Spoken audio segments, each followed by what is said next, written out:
Hi, I'm Laura Pallatin. I'm a spiritual guide and teacher. Every morning when I wake up, I am gifted with a message from Spirit. As a matter of fact, sometimes they don't wait till I wake up. Sometimes they wake me up in the middle of the night to give them to me. This morning's was mercifully at 6:30. It's beautiful and we're sharing, so I hope you enjoy it. Hello, dear one. Your message today is simple. Love one another. Love as the verb. Actively love one another. When this is fully carried out, earth becomes heaven. Isn't that gorgeous? When I think of love as a verb, many things come to mind. The first one is acts of service, right? When we know people well and we recognize what they value in life, acts of service as love in action becomes very logical and reasoned. For instance, my partner, before he passed, he would tell me, I'm going to swipe your car because it needs an oil change. And he would disappear and do all kinds of black magic to my car, including something with the tires. I always had washer fluid. They were just well cared for. And that's how he loved me, one of the many ways. And in reciprocating, I knew his favorite meals and I loved to see him eat what he loved. And that was always wonderful for me. My children have different needs. We get together for lunch. That feeds my soul as much as theirs. We spend quality time together. That's an act of love in my book. I also have animals. I feed them, I care for them, and they crawl into bed with me when I'm feeling sad. Acts of service are one aspect of this, but I would argue that shifting our minds, the way we view people, is as important an aspect of actively loving as anything. As I love to say on this channel, we are spiritual beings having a human experience. At our core, we are light and we are love.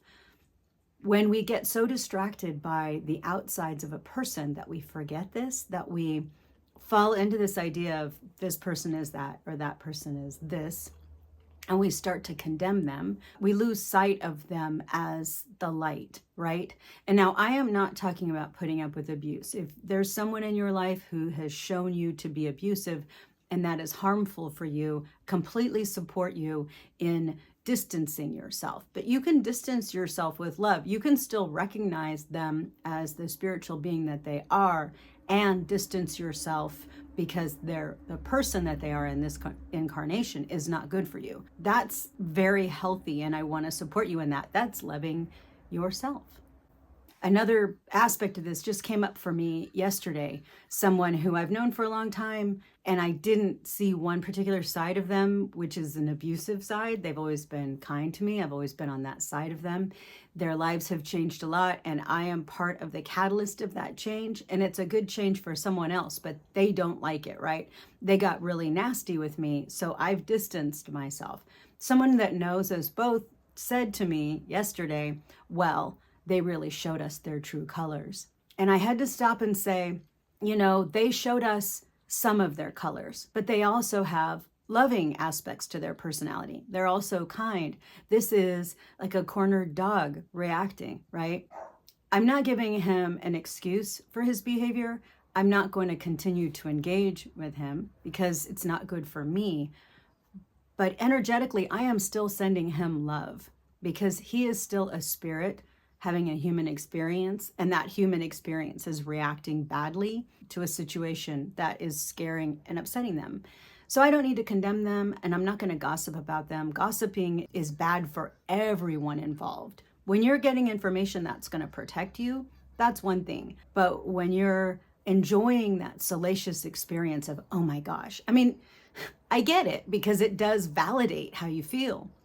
And I definitely could have jumped into it with the person I was talking to because there is a satisfaction that comes from validating, because my feelings were hurt when they turned on me. It didn't feel good at all. And then I stopped and I said, okay, this person's really going through a rough time and they're hurting, and I can send them love and I can discontinue our relationship to protect myself from further abuse and also not need to condemn them. So that's all I'm saying, is look for those opportunities to recognize the soul within and not find the need to condemn the person. And finally, when you're doing your meditation, and you're sending out light and love, to consider all the people in your life, even the ones that are kind of hard to love, and send them love. That is a cycle that benefits everyone, including you.